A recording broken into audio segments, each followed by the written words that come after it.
आइए student carboxylic acid वाला chapter शुरू करते हैं। कार्बोक्सिलिक एसिड आप जानते हैं ऐसे केमिकल जिनमें COOH ग्रुप आ जाए, ये कार्बोक्सिलिक एसिड कहलाते हैं। ये आप दो क्लासेस में डिवाइड कर सकते हैं, एलिफेटिक, एरोमेटिक। एलिफेटिक जो कि ओपन चेन होंगे, और जो एलिफेटिक कार्बोक्सिलिक एसिड हैं ये मोनो कार्बोक्सिलिक एसिड भी हो सकते हैं, ये पॉली कार्बोक्सिलिक एसिड भी हो सकते हैं। चेन ओपन होगी, लेकिन अगर एक COOH ग्रुप लगाओ मोनो कार्बोक्सिलिक एसिड, अगर COOH एक से ज़्यादा लगे हों पॉली कार्बोक्सिलिक एसिड। जैसे अगर COOH दो लगे हों और दो ही कार्बन हो तो ये केमिकल ऑक्सैलिक एसिड कहलाता है। अगर तीन कार्बन हो और डाई कार्बोक्सिलिक एसिड हो इसे मेलोनिक एसिड कहते हैं, या आप इसे कहेंगे प्रोपेन डाइओइक एसिड, इसे आप कहेंगे इथेन डाइओइक एसिड। ठीक है, तो IUPAC नेम भी साथ साथ देखते जाएं, इथेन डाइओइक एसिड या ऑक्सैलिक एसिड, और ये है प्रोपेन डाइओइक एसिड या मेलोनिक एसिड। इस तरह आपने एक और अल्कीन की प्रिपरेशन में ये कार्बोक्सिलिक एसिड देखा था जो कि डाई कार्बोक्सिलिक एसिड है, तो इसे कहते हैं सक्सीनिक एसिड या 1,4-ब्यूटेन डाइओइक एसिड। ठीक है, तो ये भी डाई कार्बोक्सिलिक एसिड है। आपने एक और डाई कार्बोक्सिलिक एसिड देखा है अल्कोहल की नोमेनक्लेचर में, इसे टार्टेरिक एसिड कहते हैं।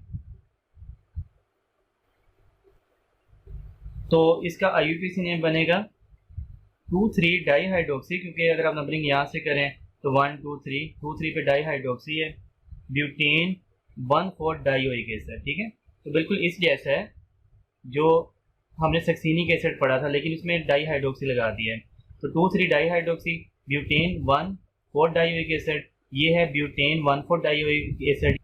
ये जो एलिफेटिक मोनोकार्बोक्सिलिक एसिड होते हैं इन्हीं को फैटी एसिड कहा जाता है, क्योंकि इनके जो हायर मेंबर्स होते हैं मोनोकार्बोक्सिलिक एसिड और ओपन चेन वाले, ये जैसे कि पाल्मिटिक एसिड है, स्टीरिक एसिड है, ये तमाम के तमाम हाइड्रोलाइसिस से मिलते हैं फैट की। तो ये फैटी एसिड भी आपको याद करना है। फैटी एसिड कौन से होंगे? ये एलिफेटिक मोनोकार्बोक्सिलिक एसिड हायर वाले, और आपने इनके नाम और फार्मूले याद करने बुक से, नेम एंड फार्मूला। कौन कौन से बुक में मेंशन है? स्टीरिक एसिड का मेंशन है, पाल्मिटिक एसिड का मेंशन है, तो आपने वो याद कर लेने हैं। एरोमेटिक कार्बोक्सिलिक एसिड भी दो किस्म के होते हैं, मोनो कार्बोक्सिलिक एसिड जिनमें COOH एक हो जैसे बेंजोइक एसिड है, पॉली कार्बोक्सिलिक एसिड जिनमें COOH एक से ज़्यादा हो जैसे ये थैलिक एसिड है, या 1,2 बेंजीन डाई कार्बोक्सिलिक एसिड है। तो आपको इनके दोनों किस्म के नाम आने चाहिए। कार्बोक्सिलिक एसिड का जनरल फार्मूला जो होता है ना, CnH2nO2, मतलब जितने कार्बन उसके डबल हाइड्रोजन और दो ऑक्सीजन। फॉर एग्जांपल CH3COOH में देख लें, अगर दो कार्बन है तो हाइड्रोजन 4 है, उसके डबल और दो ऑक्सीजन है। लेकिन ये जनरल फार्मूला वैलिड है सिर्फ और सिर्फ ये वाले एलिफेटिक मोनोकार्बोक्सिलिक एसिड के लिए, बाकियों के लिए कोई जनरल फार्मूला नहीं है। इसकी फिजिकल प्रॉपर्टीज देख लें। कार्बोक्सिलिक एसिड का सबसे पहले स्टेट एंड ऑर्डर, तो पहले तीन कार्बोक्सिलिक एसिड, पहला होगा मेथानोइक एसिड, फिर एथानोइक एसिड, फिर प्रोपानोइक एसिड। कलरलेस लिक्विड होते हैं और इनकी पंजेंट स्मेल होती है। अगले तीन 4 से लेकर 6 तक butanoic acid, pentanoic acid, hexanoic acid colourless liquid होते हैं और अनप्लेजेंट स्मेल होती है। तो ये सारे लिक्विड कलरलेस ही हैं पहले 6, लेकिन इसकी पंजेंट स्मेल पहले 3 की और नेक्स्ट 3 की अनप्लेजेंट स्मेल। सोलबिलिटी, ये पहले 4 कार्बोक्सिलिक एसिड ब्यूटानोइक एसिड तक मुकम्मल तौर पे पानी में हल हो जाते हैं हाइड्रोजन बॉन्डिंग की वजह से, लेकिन इनकी सोलबिलिटी कम हो जाती है जैसे जैसे इनमें कार्बन बढ़ते हैं। Solubility decrease with increase in number of carbon. ये पानी में हल क्यों होते हैं? क्योंकि ये पानी के साथ हाइड्रोजन बॉन्डिंग बना सकते हैं। देखें, वाटर का हाइड्रोजन इनके ऑक्सीजन के साथ अटैच होगा और वाटर का ऑक्सीजन इनके हाइड्रोजन के साथ अटैच होगा।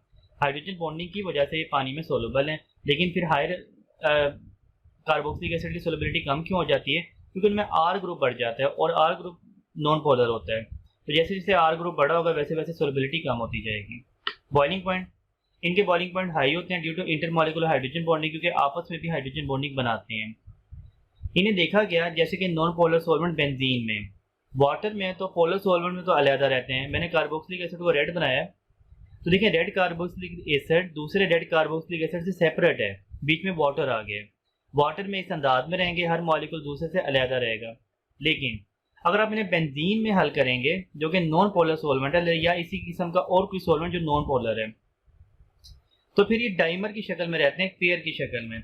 और ये डाइमर की शक्ल में इसलिए रहते हैं कि ये आपस में ही हाइड्रोजन बॉन्डिंग बना लेते हैं, एक का एच दूसरे के ओ के साथ, एक का और दूसरे के एच के साथ। तो ये non polar solvent like benzene में डाइमर की शक्ल में रहते हैं, इसे साइक्लिक डाइमर बोलते हैं। इनके जो बॉइलिंग पॉइंट हैं वो कार्बन डिपेंडेंट होते हैं, they increase with increase in number of carbon. ये है फॉर्मिक एसिड, इसका 100 डिग्री है, आपने कार्बन 2 कर दिया, एसिटिक एसिड 118 डिग्री हो गया, कार्बन 3 कर दिए, मजीद बढ़ गया। तो आप कह सकते हैं कि इनका जो बॉइलिंग पॉइंट है डायरेक्ट है नंबर ऑफ कार्बन के, ठीक है।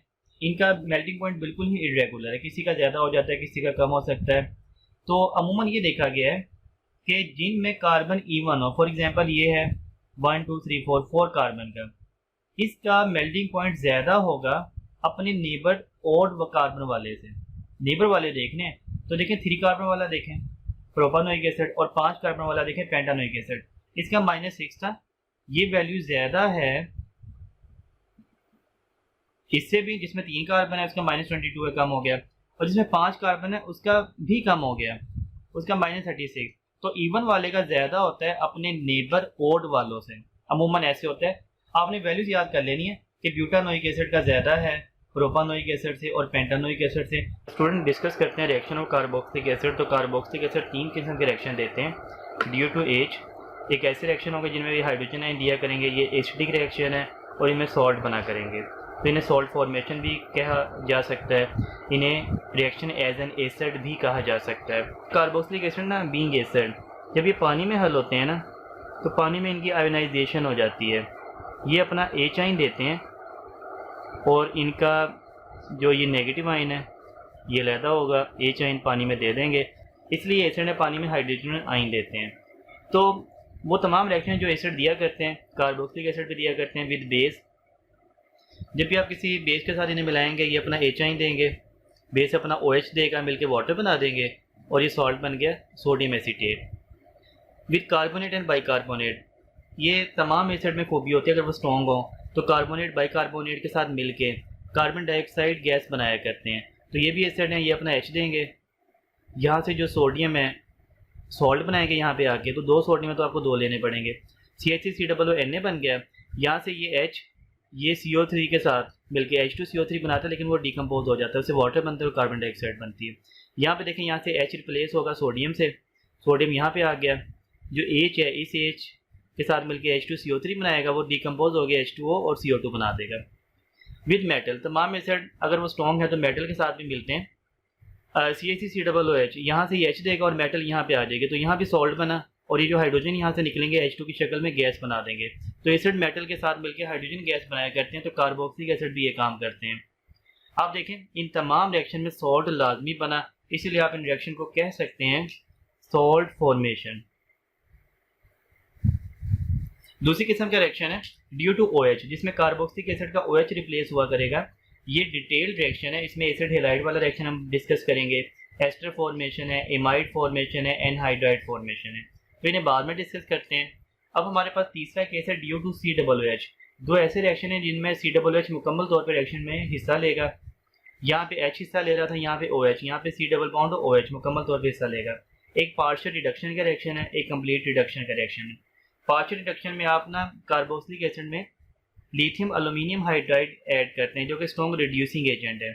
ये इस अंदाज में रिएक्शन चलता है कि ये बॉन्ड यहाँ से टूटता है, ये जो लीनियर है ये एज इट इज रहता है, और बाकी यहाँ से ऑक्सीजन निकल जाएंगे, तो CH3C और यहाँ पे OH मौजूद है। तो बाकी इस कार्बन के बॉन्ड पूरे करने के लिए यहाँ पे 2 हाइड्रोजन आ गए, तो हाइड्रोजन का आ जाना रिडक्शन होता है। ये जो ऑक्सीजन निकला ये भी 2 हाइड्रोजन के साथ मिलके वाटर बना देगा। तो टोटल यहाँ पे जो हाइड्रोजन यूज हुए रेड वाले मैंने किए 4, तो आपको यहाँ पे 4 लगाना पड़ेगा। ये थी पार्शियल रिडक्शन। और कंप्लीट रिडक्शन में आपको 6HI फास्फोरस की मौजूदगी में लेना पड़ेगा।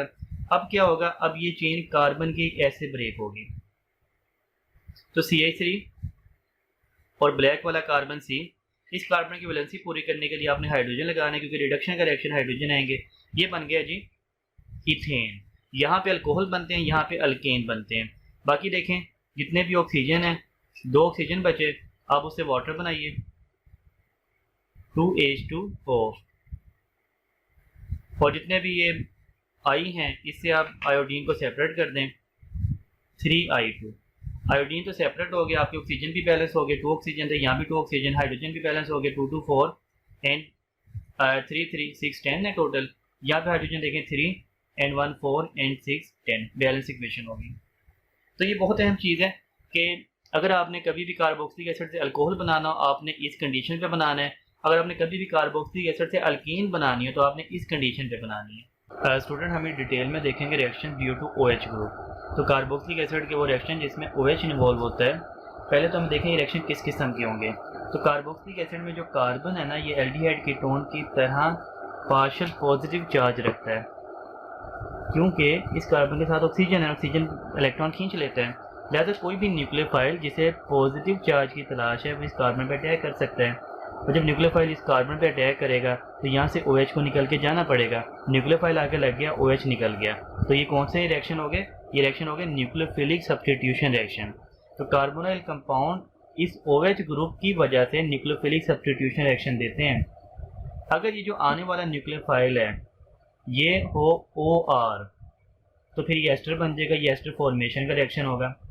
अगर आने वाला न्यूक्लियोफाइल हैलोजन हो तो ये एसिड हेलाइड बन जाएगा, हेलाइड फॉर्मेशन का रिएक्शन होगा।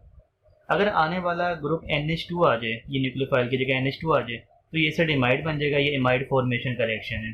तो इसके डिटेल में हम जाएंगे, लेकिन एक चीज़ यहाँ पे देखिए, ये जो OH नेगेटिव निकल गया है तो स्टूडेंट ये समझेंगे जो OH नेगेटिव दे दे वो बेस होता है, तो ये तो बेस बन गया कार्बोक्सिलिक एसिड। ऐसा नहीं है, बेस वो होता है जो कि OH नेगेटिव दे और उसका OH नेगेटिव सोल्यूशन में कायम रहे। जैसे NaOH है ना, तो ये OH नेगेटिव देता है, इसका OH नेगेटिव सोल्यूशन में मौजूद रहता है। ये OH नेगेटिव जो रिप्लेस होगा ये इस शक्ल में नहीं रहेगा बल्कि इससे नए केमिकल बना करेंगे, अभी हमें डिटेल में देखेंगे। तो पहला रिएक्शन स्टार्ट करते हैं reaction with PCl5 and SOCl2। Carboxylic acid PCl5 या PCl3 के साथ भी मिल सकते हैं और SOCl2 थायोनाइल क्लोराइड के साथ भी मिल सकते हैं, ये जैसे कि अल्कोहल मिला करते थे। तो अब देख लें, जब भी PCl5 के साथ मिलेंगे तो अल्कोहल की तरह आपने बनाना है। Cl3 है तो यहाँ पे आपने 3 लगा देना है ताकि Cl बैलेंस हो जाए। ये जो है CH3C डबल बॉन्ड हो, इसके साथ आगे Cl मिलेगा, एसिड हेलाइड बन जाएगा। इसके अलावा बाकी क्या चीज़ बची? 3 हाइड्रोजन, 3 ऑक्सीजन और 1 P, ये मिलके बनाएंगे H3PO3 फास्फोरस एसिड। दूसरा रिएक्शन देखें PCl5 के साथ, तो कार्बोक्सिलिक एसिड PCl5 के साथ भी मिल सकता है, बिल्कुल ऐसे आपने इसे बनाना है। अब क्या आपने ये 5Cl है तो 5 नहीं लेना बल्कि आपने एक से ही बनाना है, CH3C डबल बॉन्ड O और यहाँ पे आप लगा देंगे ये रेड वाला Cl एक, बाकी आप देखें जो यहाँ से ब्लैक वाला H निकलेगा दूसरे Cl के साथ मिलके HCl बना देगा, और फिर बाकी क्या बचा? एक P बचा, एक O बचा और 3 Cl, ये POCl3 बना देंगे। तो आपने देखा कि इन रिएक्शन में जो OH नेगेटिव है वो शक्ल में नहीं एग्जिस्ट कर रहा बल्कि उससे नए केमिकल बन रहे हैं। SOCl2 थायोनाइल क्लोराइड के साथ क्या होगा? वही बात के Cl यहाँ पे अटैच होगा, CH3C double bond O and Cl, और यहाँ पे देखें ये जो H निकलेगा Cl के साथ मिलकर HCl बना देगा, और ये जो O है ये O के साथ मिलकर SO2 बना देगा। तो ये इक्वेशंस आपको पता होना चाहिए कि एसिड हेलाइड तो बनते हैं, उसके साथ कौन से केमिकल बनते हैं ये पूछा जा सकता है। Phosphorous acid, POCl3 phosphorus oxytrichloride HCl और HCl and sulphur dioxide gas. इस रिएक्शन का मैकेनिज्म देखें, SOCl2 वाले का हमारी बुक में मैकेनिज्म है। मैकेनिज्म डिटेल में करने की ज़रूरत नहीं होती, मैकेनिज्म से जो मेन पॉइंट है मैं आपको लास्ट में बताऊंगा वो आपने याद करने होते हैं। फॉर एग्जांपल पहले स्टेप में ये वाला SOCl2 मैंने इस तरह लिखा है, ये वाला अपना Cl देगा, ये वाला अपना H देगा और ये HCl अलहदा हो जाएगा, बाकी ये जो केमिकल दोनों थे ये कंबाइन हो जाएंगे। तो CH3C डबल बॉन्ड O और ये H double bond O Cl, ये हमारे पास एक इंटरमीडिएट बन गया और ये HCl अलहदा हो गए। तो पहले स्टेप में पूछा जा सकता है कि जब आप कार्बोक्सिलिक एसिड में SOCl2 डाल दें तो इसके पहले स्टेप में कौन सा रिएक्शन होता है? तो क्या ख्याल है पहले स्टेप में कौन सा रिएक्शन हुआ है? भाई ये कंडेंसेशन रिएक्शन हुआ है। आपने पढ़ा ना कंडेंसेशन रिएक्शन में क्या होता है? कंडेंसेशन रिएक्शन में दो केमिकल मिलकर एक बड़ा केमिकल बनाते हैं with elimination of small molecule like water और HCl और अमोनिया। अब देखें, लेकिन कभी भी इस पूरे रिएक्शन को कंडेंसेशन नहीं बोल देना। पूरा रिएक्शन मैंने आपको पहले बता दिया है। ये एसिड हैलाइड का बनना कौन सा? Nucleophilic substitution reaction. मैं आपको मैकेनिज्म के पहले स्टेप का रिएक्शन बता रहा हूँ। मैकेनिज्म के पहले स्टेप में कंडेंसेशन हुई है, तो ये आपने गलती नहीं करनी कि ये कंडेंसेशन का रिएक्शन हो गया, नहीं। पहला स्टेप बस कंडेंसेशन के, बाकी नहीं। अगले स्टेप में ये जो Cl नेगेटिव बना था, ये Cl नेगेटिव इस कार्बोनाइल कार्बन पे अटैक करेगा, इस इंटरमीडिएट की, क्योंकि कार्बन में भी पॉजिटिव चार्ज होता है, तो अब ये Cl यहाँ पे अटैच हो जाएगा और ये carbon oxygen double bond single हो जाएगा। ये एक इंटरमीडिएट नया बन गया जिसमें Cl यहाँ पे आके अटैच हो गया। और फाइनल स्टेप में ये डबल बॉन्ड दोबारा यहाँ बना करेगा, ये और यहाँ से बॉन्ड ख़त्म करेगा और ये Cl यहाँ से बॉन्ड ख़त्म करेगा, तो इसमें ये SO2 बना करेगा, CH3 डबल बॉन्ड और Cl बना करेगा और Cl नेगेटिव। ये जो Cl नेगेटिव बना ये H+ के साथ मिलकर दोबारा HCl बना लेगा। तो अब जिसमें जो पूछा जा सकता है कि एक्चुअल न्यूक्लियोफाइल कौन था, भाई एक्चुअल न्यूक्लियोफाइल जिसने कार्बन पे अटैक किया, तो आपने देखा दूसरे स्टेप में Cl नेगेटिव ने कार्बन पे अटैक किया है ना, पहले स्टेप में तो अटैक ही नहीं हुआ, तो असल न्यूक्लियोफाइल Cl नेगेटिव है। तो जब Cl नेगेटिव ने अटैक किया तो वही न्यूक्लियोफाइल हो गया ना, Cl नेगेटिव यहाँ पे लग गया, OH निकल गया। अब इसमें देख लें, इसमें प्रोडक्ट क्या बना। प्रोडक्ट आपको मैकेनिज्म के अलावा यहाँ से पता लग जाता है, एसिड हैलाइड बना, HCl बना और SO2 बना। तो इसमें तीन चीज़ें हैं जो कि क्वेश्चन पूछे जा सकते हैं। पहले स्टेप में क्या हुआ, कंडेंसेशन हुई, एक्चुअल न्यूक्लियोफाइल कौन सा है, Cl नेगेटिव न्यूक्लियोफाइल एक्चुअल, और प्रोडक्ट फाइनल क्या बना वो आपको इस इक्वेशन से ही पता चल जाएगा। बाकी मैकेनिज्म आप इसे छोड़ सकते हैं, मैकेनिज्म में और चीज़ नहीं पूछी जा सकती। स्टूडेंट हम रिएक्शन देखते हैं, एस्टर फॉर्मेशन बहुत फेमस रिएक्शन है जिसमें कार्बोक्सिलिक एसिड मिलते हैं अल्कोहल के साथ। कार्बोक्सिलिक एसिड अपना यहाँ से OH देते हैं, अल्कोहल H देता है। तो पहले तो स्टूडेंट यही बात गलत कर देते हैं, वो क्वेश्चन पूछेंगे कि in ester formation the bond of carboxylic acid break OH CO। तो याद रखना इसमें कार्बोक्सिलिक एसिड का CO बॉन्ड टूटता है और अल्कोहल का OH बॉन्ड टूटता है। ये एसिड बेस रिएक्शन नहीं है कि ये अपना H दे ये अपना OH दे, ये तो दूसरी किस्म का रिएक्शन है ना, न्यूक्लियोफिलिक सब्स्टिट्यूशन रिएक्शन। तो अब आपने ये चीज़ याद रखनी है, CH3 डबल बॉन्ड और ब्लैक वाला, इसके साथ ये OC2H5 ब्लू वाला अटैच हो जाएगा, ये एस्टर बन गया और साथ में वाटर बनेगा। अब दूसरी जो कन्फ्यूजन है ना यहाँ पे, भाई ये तो कंडेंसेशन रिएक्शन भी है, क्योंकि जब भी दो मॉलिक्यूल मिलकर बड़ा मॉलिक्यूल बना दें with elimination of small molecule like water, तो कंडेंसेशन हुआ करती है। एट द सेम टाइम ये ड्यू टू OH है, कार्बोक्सिलिक एसिड अपना OH दे रहा है, तो ये न्यूक्लियोफिलिक सब्स्टिट्यूशन रिएक्शन है। तो अब कौन सा रिएक्शन सही है कौन सा गलत है, ये दोनों ठीक हैं। ये न्यूक्लियोफिलिक सब्स्टिट्यूशन रिएक्शन भी है, कंडेंसेशन रिएक्शन भी है। कंडेंसेशन रिएक्शन जब भी होता है उसके साथ कोई और रिएक्शन भी हो रहा होता है, तो मेन ये न्यूक्लियोफिलिक सब्स्टिट्यूशन रिएक्शन ही है, मेन आपने ये नाम देना है। और सेकेंडरी कंडेंसेशन का भी ऑप्शन आ जाए तो वो भी ठीक है, बोथ आ जाए तो बोथ तो फिर बेस्ट है। अगर इन दोनों में आपने मुकाबला करना तो फिर आपने इसे प्रेफर करना है, न्यूक्लियोफिलिक सब्स्टिट्यूशन रिएक्शन को, ठीक है। ऐसे ही आपने एल्डोर कंडेंसेशन पढ़ा, एल्डिहाइड कीटोन के रिएक्शन, तो कंडेंसेशन भी था, at the same time nucleophilic addition reaction भी था, तो वहाँ भी आपने न्यूक्लियोफिलिक एडिशन रिएक्शन को प्रेफर करना है, कंडेंसेशन को सेकेंडरी आपने रखना है। तो यहाँ पे देखें इसके जो स्टेप हैं मैकेनिज्म के, सबसे पहले प्रोटोनेशन होगी। प्रोटोनेशन में H+ कैटलिस्ट की मौजूदगी में रिएक्शन होता है, वो कहाँ पे अटैक करेगा, H+ ऑक्सीजन पे अटैक करेगा कार्बोक्सिलिक एसिड की। तो ऑक्सीजन पे जब इसने अटैक किया तो C डबल बॉन्ड O पे पॉजिटिव आ गया, क्योंकि ऑक्सीजन ने 3 बॉन्ड बना लिए हैं। अब यहाँ पे जो पहले स्टेप से प्रोटोनेशन से क्वेश्चन पूछा जा सकता है वो ये कि भाई H+ क्या था एसिड के अलावा, न्यूक्लियोफाइल है कि इलेक्ट्रोफाइल है, तो पॉजिटिव हमेशा क्या होते हैं, इलेक्ट्रोफाइल। H+ जो कैटलिस्ट है वो इलेक्ट्रोफाइल के तौर पे बिहेव कर रहा है। दूसरी बात जो पूछी जा सकती है, H+ जब ऑक्सीजन के साथ अटैच हो गया तो कौन सा बॉन्ड बना, भी H+ जब भी ऑक्सीजन के पास आता है हमेशा कोऑर्डिनेट कोवलेंट बॉन्ड बनता है। ऑक्सीजन ने अपना इलेक्ट्रॉन पेयर यहाँ पे शेयर किया है, कोऑर्डिनेट कोवलेंट बॉन्ड बना है, जिसमें ऑक्सीजन डोनर है, H+ एक्सेप्टर है। ठीक हो गया, ये बातें पहले स्टेप से पूछी जा सकती हैं। अगला स्टेप है अटैक ऑफ एथानॉल। तो एथानॉल जब अगले स्टेप में अटैक करेगा तो उसका ऑक्सीजन जिस पे लोन पेयर होते हैं वो कार्बोनाइल कार्बन पे अटैक करेगा। भाई इसके ऑक्सीजन है जिस पे लोन पेयर है, ऑक्सीजन पे क्यों नहीं अटैक किया, ऑक्सीजन पे तो पॉजिटिव है ना, और कार्बोनाइल कार्बन पे भी पॉजिटिव है, तो कार्बन पे क्यों अटैक किया, क्योंकि ऑक्सीजन यहाँ पे 3 बॉन्ड बना चुके हैं। ऑक्सीजन पे अब अटैक करने का फ़ायदा कोई नहीं, क्योंकि ऑक्सीजन नया बॉन्ड बना ही नहीं सकता, मैक्सिमम ऑक्सीजन 3 बॉन्ड ही बना सकता है, चौथा नहीं बना सकता।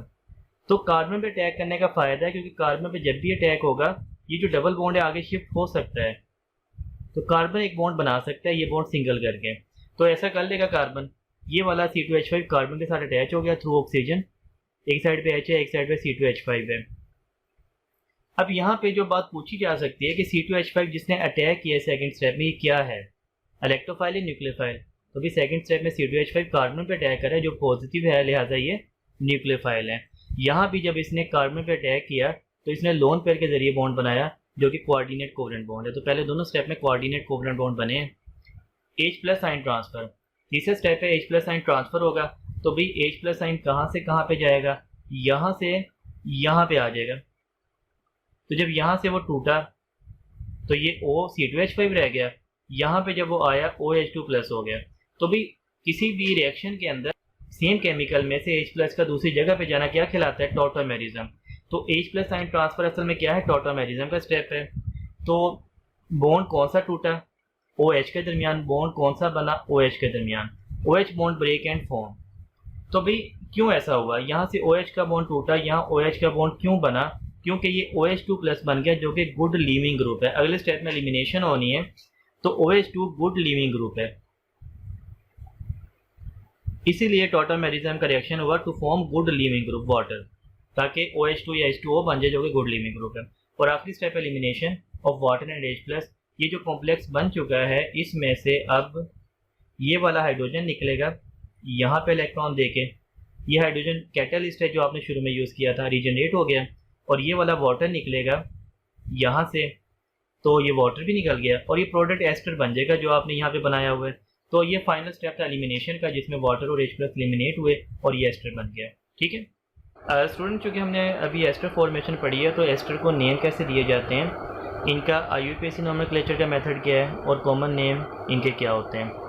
तो जब आपने इन्हें कॉमन नेम देना है ना, तो सबसे पहले आपने ये पहले ग्रुप को मिथाइल इसे नेम दे देना है। फिर जो रिमेनिंग पोर्शन है ना, जैसे ये वाला है, ये जिस एसिड से बना है, ये CH3COOH एसिटिक एसिड से बना है ना, तो आपने एसीटेट का इसे नाम देना, तो ये बन गया मिथाइल एसीटेट। ये था सेकंड वाला ग्रुप इथाइल C2H5, और ये आगे 2 कार्बन वाला रिमेनिंग है, ये एसिटिक एसिड होता है तो इसे एसीटेट का नाम देना, ये बन गया इथाइल एसीटेट। ये है प्रोपाइल, तो आपने प्रोपाइल का नाम दिया, और जो 2 कार्बन रिमेनिंग बचे उसे आपने एसीटेट का नाम दे दिया, प्रोपाइल एसीटेट। ये है मिथाइल, और ये 4 कार्बन है ना, तो 4 कार्बन वाला ब्यूटायरिक एसिड होता है उसे ब्यूटायरेट। ठीक है, अगर होता फॉर्मिक एसिड का एस्टर OCH3 तो क्या नाम देते हैं, मिथाइल, और फिर 1 कार्बन फॉर्मेट, ये बन गया मिथाइल फॉर्मेट। लेकिन आप इन्हें IUPAC नोमेनक्लेचर कैसे देंगे, तो IUPAC में पहला पोर्शन ऐसे ही है कि आपने लास्ट वाले को ऑक्सीजन के बाद वाले को पहले नाम देना है, तो वो मिथाइल ही है, आपने मिथाइल का नाम दिया।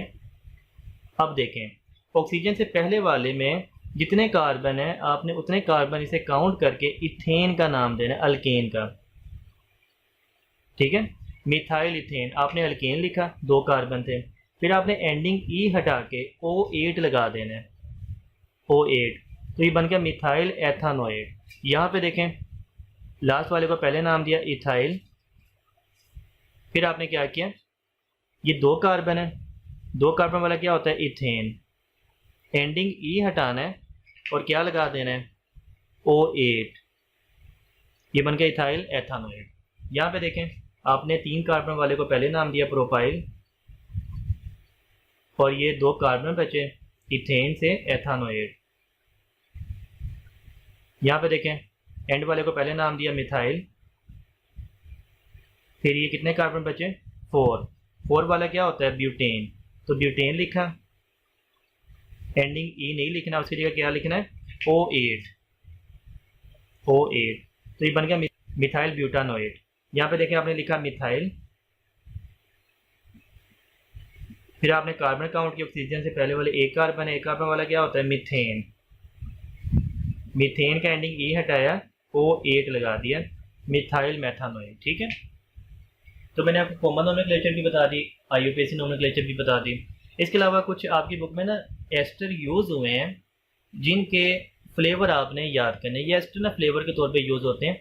तो अमाइल एसीटेट बनाना फ्लेवर है, isobutyl format Raspberry, benzyl acetate jasmine, ethyl butyrate pineapple, amyl butyrate apricot और ऑक्टाइल एसीटेट ऑरेंज। ये रट्टे वाला काम है, इसे याद कर लीजिएगा। स्टूडेंट न्यूक्लियोफिलिक सब्स्टिट्यूशन रिएक्शन का ही ये तीसरा रिएक्शन है with mechanism that is imide formation. अगर आप कार्बोक्सिलिक एसिड को अमोनिया के साथ रिएक्ट करवाएं तो ये 2 स्टेप में रिएक्शन होता है। पहले स्टेप में अमोनिया कार्बोक्सिलिक एसिड के इस H के साथ जाके अटैच हो जाता है और CH3COO NH4+ बन जाता है। तो इस पे पॉजिटिव आ गया, इस पे नेगेटिव। इसे कहा जाता है अमोनियम एसीटेट। तो पहले स्टेप में बना अमोनियम एसीटेट। नेक्स्ट स्टेप में इसमें से वाटर रिमूव होता है, यहाँ से 2 H जाएंगे, यहाँ से O जाएगा, तो ये एक ऑक्सीजन और ये 2 वाटर मिलके वाटर बना देंगे और बाकी देखें CH3CO NH, तो ये बन गया एमाइड, या इसे एसिड एमाइड भी कहा जाता है क्योंकि एसिड से बना है। अब इसका डिटेल्ड मैकेनिज्म देखिएगा। पहले स्टेप में CH3COOH और अमोनिया असल में फुल रिएक्शन में तो ऐसे शो कर दिया जाता है, लेकिन एक्चुअली ऐसे है नहीं। अमोनिया एक न्यूक्लियोफाइल है क्योंकि इस पे लोन पेयर है और ये इस कार्बन पे अटैक करता है कार्बोक्सिलिक एसिड की, जो कि इलेक्ट्रोफिलिक कार्बन है, इस पे पॉजिटिव है। जब अमोनिया इस पे अटैक करता है तो ये वाला डबल बॉन्ड सिंगल हो जाता है और CH3C ये O नेगेटिव हो गया और ये रेड वाला अमोनिया इस कार्बन के साथ आके अटैच हो गया। यहाँ पे नाइट्रोजन के 4 बॉन्ड हो गए, उस पर आ गया पॉजिटिव। तो पहले स्टेप में असल में किसने अटैक किया? न्यूक्लियोफाइल ने अटैक किया। तो ये न्यूक्लियोफिलिक अटैक है। न्यूक्लियोफाइल कौन सा है? अमोनिया। और अमोनिया किस पे अटैक कर रहा है? अमोनिया अटैक कर रहा है इलेक्ट्रोफिलिक कार्बन पे।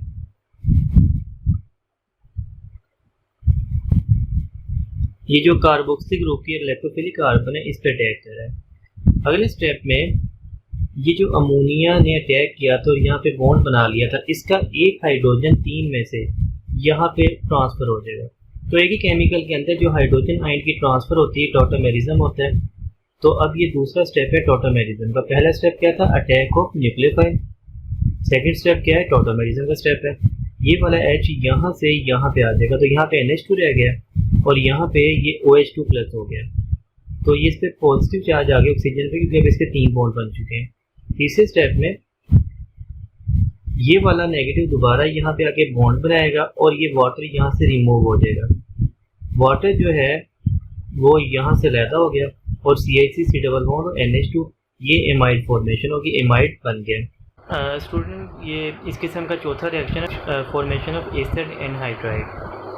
तो कार्बोक्सिलिक एसिड आपस में रिएक्शन करते हैं P2O5 की मौजूदगी में, जो कि इनमें से वाटर को निकाल लेता है। तो ये ब्लैक वाला CH3C बॉन्ड हो, इसका OH रिप्लेस हो जाएगा, इसकी जगह CH3C बॉन्ड हो, ये यहाँ पे लग जाएगा और ये इसमें से H और OH मिलकर वाटर बना देंगे। तो आप इसे कंडेंसेशन रिएक्शन भी कह सकते हैं, आप इसे डिहाइड्रेशन रिएक्शन भी कह सकते हैं क्योंकि वाटर एलिमिनेट हो रहा है।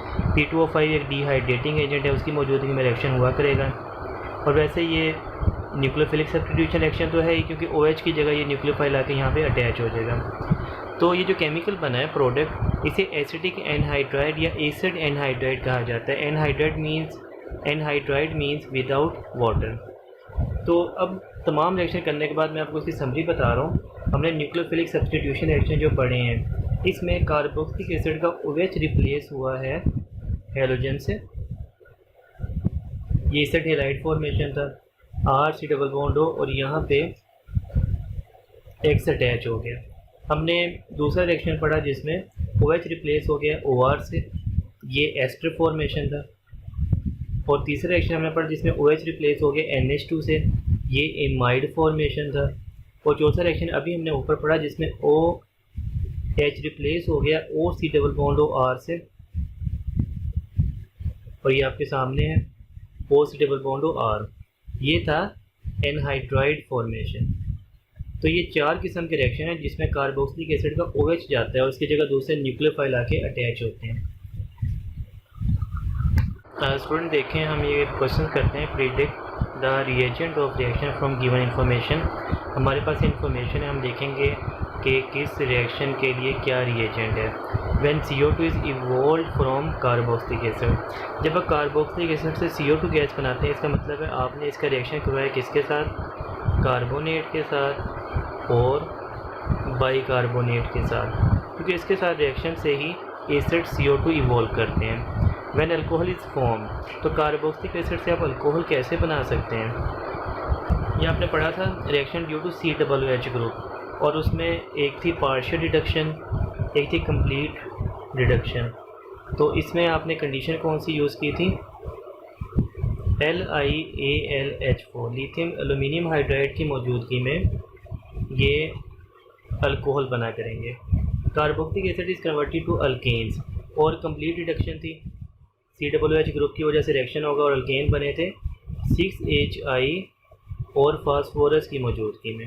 Hydrogen is produce, carboxylic acid से आप हाइड्रोजन कैसे बना सकते हैं, आप उसे किसी मेटल के साथ रिएक्ट करवा दें, एक्टिव मेटल के साथ। OH group of carboxylic acid is replaced by OR, तो भाई ये एस्टर फॉर्मेशन है और इसमें आपको क्या यूज़ करना पड़ेगा, आपको अल्कोहल यूज़ करना पड़ेगा और सल्फ्यूरिक एसिड कैटालिस्ट यूज़ करना पड़ेगा, तो फिर ये एस्टर बनेगा। OH group is replaced by X, अब आपको क्या यूज़ करना पड़ेगा, SOCl2 भी ऑप्शन हो सकता है, इससे भी वो एसिड हेलाइड बनते हैं, या PCl3 भी ऑप्शन हो सकता है, या PCl5 भी हो सकता है, या ऑल ऑफ दीज भी ऑप्शन हो सकता है। ठीक है स्टूडेंट, हमारा टॉपिक है क्लोरो सब्स्टिट्यूटेड एसिड। हम देखेंगे कि अगर कार्बोक्सिलिक एसिड के साथ आप हैलोजन लगा दें, खासकर क्लोरीन, तो उसकी स्ट्रेंथ पे क्या इफ़ेक्ट पड़ता है। सबसे पहले तो हम नंबर ऑफ़ कार्बन के हिसाब से देखते हैं। ये है फॉर्मिक एसिड, इसमें 1 कार्बन होता है। ये स्ट्रॉन्ग होता है एसिटिक एसिड से, जिसमें 2 कार्बन होते हैं। अमूमन कार्बन बढ़ने की वजह से स्ट्रेंथ कम हो जाती है, लेकिन इसमें थोड़ी सी एबनॉर्मेलिटी भी है। 1 कार्बन वाला स्ट्रॉन्ग है 2 कार्बन वाले से।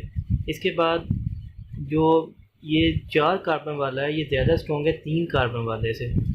तो ये हमेशा नहीं होता कि कार्बन कम है तो स्ट्रॉन्ग हो, लेकिन फॉर्मिक एसिड सबसे स्ट्रॉन्ग, फिर एसिटिक एसिड, फिर है ब्यूटानोइक एसिड, फिर है प्रोपानोइक एसिड।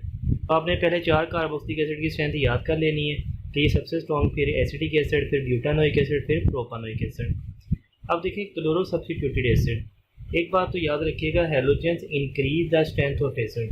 आप कोई भी हैलोजन जहाँ मर्जी लगा दें, एसिड स्ट्रॉन्ग हो जाएगा। हम इसके 3 केस पढ़ेंगे, पोजीशन ऑफ हैलोजन, क्लोरीन की पोजीशन कि कहाँ पे उसे लगाते हैं वो भी मैटर करता है, नंबर ऑफ़ हैलोजन, कितने क्लोरीन या कितने हैलोजन लगाते हैं, नेचर ऑफ हैलोजन, कौन सा हैलोजन लगाते हैं। फॉर एग्जांपल ये हमारे पास है ब्यूटानोइक एसिड, अगर आप इसके ये कार्बोक्सिलिक एसिड के साथ वाला जो होता है ना, कार्बन अल्फा होता है, ये बीटा, ये गैमा, अगर आप इसे गैमा कार्बन पे क्लोरीन लगा दें तो क्लोरीन लगने से ये वाला स्ट्रॉन्ग हो गया इसके मुकाबले में। लेकिन अगर आप क्लोरीन को COOH के करीब करते जाएं, ये अल्फ़ा ये बीटा, अगर आप बीटा कार्बन पे लगाते तो ये ज़्यादा स्ट्रॉन्ग हो जाता, और अगर आप अल्फ़ा कार्बन पे लगाते तो मज़ीद स्ट्रॉन्ग हो जाता। तो ये मैटर करता है कि हाइड्रोजन कहाँ पे लगाया। COOH के बिल्कुल साथ सबसे स्ट्रॉन्ग एसिड, COOH के एक कार्बन को छोड़ के बीटा पे, इसके मुकाबले में वीक हो गया, फिर मज़ीद आगे मज़ीद वीक हो गया, और Cl हटा दिया तो मज़ीद वीक हो गया। ठीक है, ये था पोजीशन ऑफ क्लोरीन COOH के बिल्कुल साथ strong acid. Number of chlorine, आप कितने क्लोरीन लगाते हैं, देखें कोई क्लोरीन नहीं है, वीक है, आपने 1 क्लोरीन लगा दिया अल्फ़ा पे। COOH वाले कार्बन पे कभी भी कोई हैलोजन नहीं लग सकता, तो अल्फ़ा से स्टार्ट करना है। आपने अल्फ़ा पे 1 हैलोजन लगाया, स्ट्रॉन्ग एसिड हो गया। आपने अल्फ़ा कार्बन पे 2 हैलोजन लगा दिए, मज़ीद स्ट्रॉन्ग एसिड हो गया। आपने 3 हैलोजन लगा दिए, मज़ीद स्ट्रॉन्ग एसिड हो गया। तो जैसे ही हैलोजन की तादाद बढ़ाएंगे, एसिड की स्ट्रेंथ बढ़ेगी। नेचर ऑफ हैलोजन, आप कौन सा हैलोजन लगाते हैं, देखें CH3COOH वीक है, आपने जैसे ही आयोडीन लगाया स्ट्रॉन्ग हुआ, लेकिन आयोडीन के मुकाबले में ब्रोमीन लगाने पे मज़ीद स्ट्रॉन्ग हुआ, क्लोरीन लगाने पे मज़ीद स्ट्रॉन्ग हुआ, और फ्लोरीन लगाने पे मज़ीद स्ट्रॉन्ग हुआ। तो आप कह सकते हैं कि फ्लोरीन एसिड की स्ट्रेंथ सबसे ज़्यादा बढ़ाती है, फिर क्लोरीन, फिर ब्रोमीन, फिर आयोडीन। ठीक है, लेकिन कोई भी हैलोजन हो, एसिड स्ट्रॉन्ग हो जाता है विदाउट हैलोजन के मुकाबले में। यहाँ पे हमने देखा नंबर ऑफ हैलोजन डायरेक्ट है स्ट्रेंथ के, और यहाँ पे हमने देखा अल्फ़ा हेलोजन अगर अल्फ़ा कार्बन पे होगा स्ट्रॉन्ग होगा बीटा के मुकाबले में, और वो स्ट्रॉन्ग होगा गैमा के मुकाबले में। ठीक है, तो इस लिहाज से आप इसे याद रखिए।